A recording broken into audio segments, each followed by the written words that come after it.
All right, now we're going to talk a little bit further what you do with this coconut after you get it home. And these coconuts need to be kept cold. They need to be kept in the refrigerator.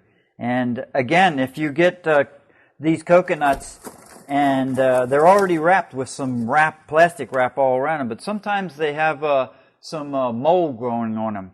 And you don't want to put that in your refrigerator because it could possibly contaminate through the other ones, even though they're all covered.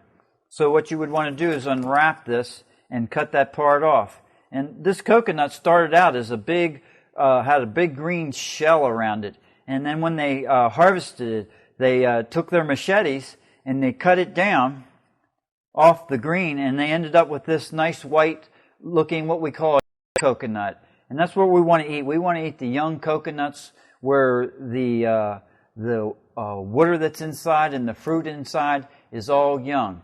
So make sure when you get your coconuts that you store them in your refrigerator until you're ready to eat them, so that you keep them fresh and good, and they'll last you a long, long time.